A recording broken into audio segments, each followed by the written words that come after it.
Bonjour. Alors aujourd'hui, on va faire simple. On va regarder comment le Feng Shui s'est mis au service de l'amour grâce au retour d'analyse que j'ai eu de la part d'Emeline. Emeline m'avait contactée parce que sa vie amoureuse était compliquée. Voilà, elle n'arrivait pas à construire, elle n'arrivait pas à avoir de relations durables dans le temps. Ça devenait vite compliqué. Et malgré tous les efforts qu'elle pouvait faire, eh bien, ça ne donnait rien. Donc, elle a fait appel au Feng Shui et elle a eu raison. Alors, regardons un petit peu tout ça de plus près. Emeline est Qian Kua, c'est-à-dire qu'elle est du chiffre Kua 6. Alors, on va regarder un petit peu ce qui a été mis en place chez elle pour améliorer sa vie amoureuse, puisque c'était son objectif principal. Alors, au niveau de la porte d'entrée, il n'y avait pas de souci majeur, c'est activé Tianhe, donc voilà, c'est un bon secteur pour elle, il ne devrait vraiment pas être de souci. On a travaillé sur son séjour, sur son bureau et sur sa chambre, elle et moi. Notamment au niveau du lit, qui, s'il activait un bon secteur fouet, bon, c'est pas le mieux pour l'amour, mais c'est pas mal, ça reste un bon secteur, était dirigé en Ming. Alors là, aïe aïe aïe, catastrophe, catastrophe, ça n'allait pas du tout. Et d'ailleurs, la plus forte recommandation a été sa chambre. Dans la chambre, on a fait d'une pierre trois coups, si je puis dire. Son lit était dans le petit Taichi Jeming et du coup activait aussi en direction Jeming. Jeming pur, en plus, c'était une direction pure, donc c'était vraiment pas top. Notamment, déjà qu'elle avait la 7, hein, responsable de disputes et de problèmes de communication dans sa chambre, étoile de période qu'on traîne jusqu'en 2024, donc il fallait composer avec. Voilà, il fallait mettre toutes les chances de notre côté. Donc, au niveau du secteur, on était en fouet. Donc ça, c'était bon, sérénité, bien-être, trouver sa place, être centré par rapport à soi, c'était super. On a tourné le lit en direction du nord-ouest, donc ça permettait de renforcer encore fouet pour avoir une bonne direction parce que les autres, c'était pas pratique pour elle. Et du coup, le lit a été placé dans le petit tai-chi Chun-Chi de la chambre. Donc la réussite, la chance, la vitalité. En même temps, ça jouait sur le travail et les finances. Donc voilà, on a fait du coup un coup gagnant entièrement. Ensuite, on a joué sur couleur, les couleurs pardon, et la déco pour régler cette histoire de la 7. Hein. On a un petit peu voilà, fait le point sur ce qu'il fallait qu'elle privilégie comme élément comme matériaux, comme forme et comme couleur dans sa chambre pour atténuer autant que faire se peut les effets négatifs de la 7. Et puis, voilà, je lui ai conseillé de revenir vers moi et puis de me tenir au courant. On voit s'il y avait besoin de faire d'autres choses, mais finalement, ça a largement suffi. Alors, si vous ne savez pas trop comment faire avec les couleurs, la déco chez vous, au niveau des étoiles volantes, vous avez sur le site hein, un article hein, qui est dédié et un e-book également. Donc, je vous y renvoie. Vous trouverez toutes les infos, tous les conseils, toutes les recommandations sur le sujet. Au niveau du séjour, même si c'était la pièce où elle passait le moins de temps, bon, on a quand même regardé pour placer au mieux son canapé parce que malgré tout, on n'avait pas beaucoup de marge de manœuvre. Hein. Dans un petit appartement, c'est toujours plus plus mitigé, hein. On ne peut pas faire comme on veut, comme dans une maison bien souvent où on a un petit peu plus de latitude. Donc voilà, on a mis toutes les chances vraiment de notre côté et on a joué aussi sur le canapé. Le canapé était toujours jumming, même problème que le lit dans la chambre, donc ça n'allait pas. On ne pouvait pas rester comme ça. On a collé le canapé au niveau du sud-ouest de façon à activer déjà un bon secteur, hein, un excellent secteur même puisqu'il s'agit de son secteur de l'amour, des relations, hein, donc pile poil ce qu'elle voulait. On l'a fait aussi se diriger vers une de ses 24 bonnes montagnes. Comme ça, elle activait aussi l'amour en direction.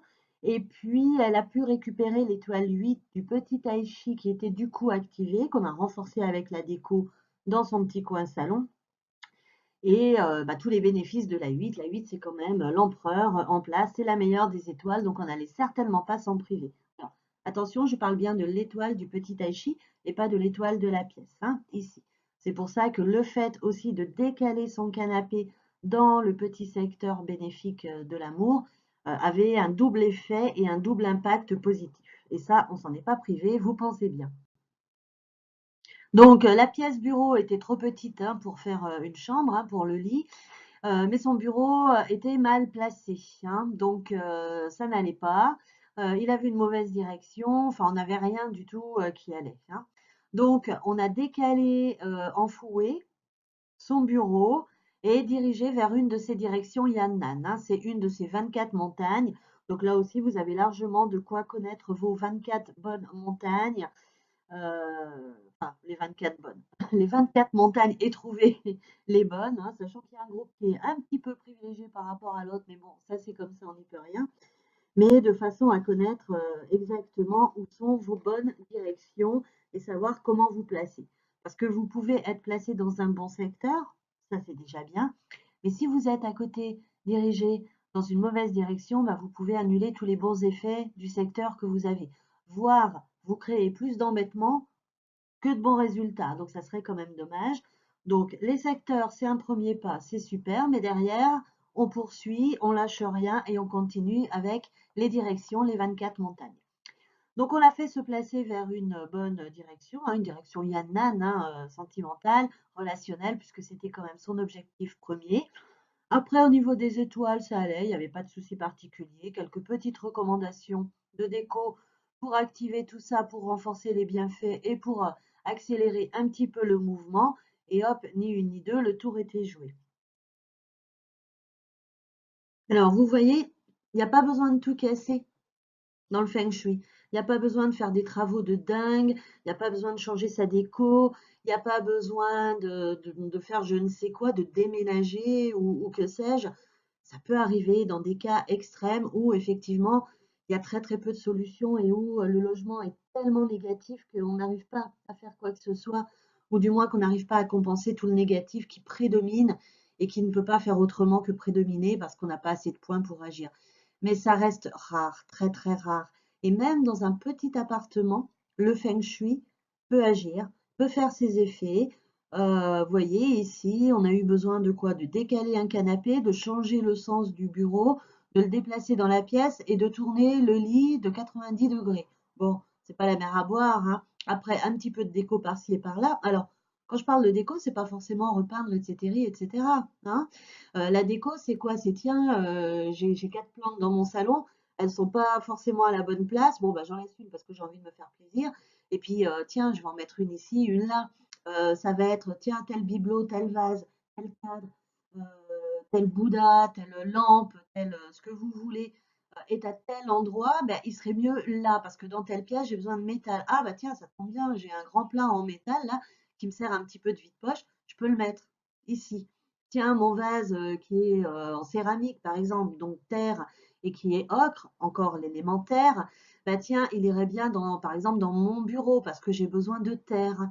Vous voyez, c'est ça, hein, c'est regarder, aiguiser votre œil feng shui, regardez ce que vous avez chez vous, et peut-être qu'il y a des bibelots dans votre chambre qui ne sont pas adaptés, qui iraient mieux dans votre salon, par exemple, et vice-versa. Donc, simplement, vous prenez le vase du salon et vous le mettez dans votre chambre, avec ou sans fleurs, ça, on s'en fiche un peu. Tel, tel objet, telle lampe, par exemple, que vous avez dans la chambre, bah, finalement, elle est mieux dans le salon, donc vous la mettez. Et dans le salon, c'est pareil. Souvent, ça reste des pièces à vivre, hein, donc qui sont généralement aujourd'hui assez grandes. Donc, on a plusieurs secteurs. La lampe, elle est peut-être pas dans le bon secteur de votre salon, mais si vous la décalez sur un autre secteur, elle peut faire des merveilles. C'est ça aussi, avoir son œil feng shui. C'est pas repeindre tout en rouge, tout en bleu, tout en vert ou tout en violet. Surtout si vous n'aimez pas. Si vous n'aimez pas, misez sur le blanc. Et après, regardez ce que vous avez comme objet. Vous pensez toujours hein, aux matériaux, si le meuble est en bois ou en métal, par exemple, à la couleur. Si le meuble est en bois mais qu'il n'est pas en rouge, vous aurez forcément l'élément bois mais aussi de l'élément feu. Et après, vous regardez aussi la forme, hein, forme carrée, forme rectangulaire, forme ovale, etc. Et ça impacte aussi, puisqu'on est par rapport aux étoiles volantes dans l'école de la forme, hein, la forme qui impacte, le paysage qui impacte les formes du paysage. Mais le paysage, c'est pas juste ce qui se passe dehors, c'est aussi ce qui se passe chez vous, à l'intérieur de votre logement. Les meubles ont une forme, ça crée des ondes de forme et ça impacte. Donc c'est ça que vous regardez. Et simplement, ben tiens, telle commode, finalement, elle irait mieux dans la chambre des enfants, et moi, je vais récupérer leur commode à eux qui est mieux dans ma chambre. C'est juste ça. Pas besoin de faire des frais de folie, pas besoin de tout casser, pas besoin de tout repeindre, pas besoin de faire des choses de malade. Non, on fait déjà avec ce qu'on a. Et après, quand on commence à avoir les premiers résultats positifs et que les choses vont mieux, eh bien, si on veut se faire plaisir ou si on a besoin de se racheter un truc, à ce moment-là, on pense feng shui et on se dit, bah tiens, j'ai envie de m'acheter une nouvelle lampe pour ma chambre, ou une nouvelle lampe de chevet par exemple. Qu'est-ce qu'il faudrait par rapport à mes étoiles, etc. Qu'est-ce qu'il me faudrait comme élément, pardon. Alors, bon, bah, si c'est l'élément bois, bah, on se prend une lampe qui a un socle en bois. Ils font des trucs maintenant assez sympas comme chez Nature, etc. Nature et découverte, machin, enfin toutes ces choses-là, hein. Je ne vais pas faire de pub pour un magasin ou un autre. Vous en trouvez aussi à But, à Conforama et tout et tout. Voilà, où vous avez bah, tout le pied qui est en bois, qui est assez moderne, qui est assez tendance, et vous prenez un abat-jour pareil qui colle, hein. S'il vous faut plus du métal, bah, vous allez choisir une lampe plutôt métal, etc. S'il vous faut une lampe feu, bah, la lampe est feu, hein, feu yin quand elle est éteinte, feu yang quand elle est allumée. Un abat-jour rouge, par exemple, ou rose fuchsia, ou bordeaux, ou orange pétant, et bien voilà, ça vous ramène encore un petit peu de feu. Vous réfléchissez de cette façon-là quand vous devez, et seulement quand vous devez, changer des choses de déco ou vous acheter un truc pour vous faire plaisir. Mais sinon, vous commencez toujours avec l'existant, avec ce que vous avez. Moi, c'est comme ça que je travaille sur mes analyses. Je regarde ce que les gens ont et je leur conseille. Alors après, je détaille pas tout forcément, mais quand je leur dis que tout ce qui est rouge, orange, jaune, vif, c'est de l'élément feu, ça va dans telle pièce, je pense que les gens sont capables quand même de voir s'ils ont un cadre rouge, vermillon, bah que oui, effectivement, il ira mieux dans la pièce où il faut du feu, hein. Ça, c'est quand même assez simple. Et puis, il y a toujours l'échange téléphonique. De toutes les façons, quand je ne me rends pas sur place parce que c'est trop loin, pour qu'on échange, les gens peuvent m'envoyer des photos, il n'y a vraiment pas de problème. Voilà, alors maintenant c'est à vous de jouer. Vous retrouvez l'e-book si vous le souhaitez pour utiliser le Feng Shui au service de l'amour chez vous aussi. C'est en fonction de votre chiffre QA, donc ça va vous donner par rapport à votre secteur de l'amour, votre direction de l'amour, etc. Ça va vous donner tous les conseils par rapport aux étoiles volantes aussi. Vous allez pouvoir voir comment faire selon le secteur activé par votre porte d'entrée, votre chambre, votre bureau, votre cuisine, votre séjour, et tout, et plein de conseils, plein d'astuces, et plein de recommandations pour activer toutes les énergies possibles et imaginables pour l'amour chez vous. Alors je vous souhaite eh ben, de belles relations épanouies et heureuses. À bientôt.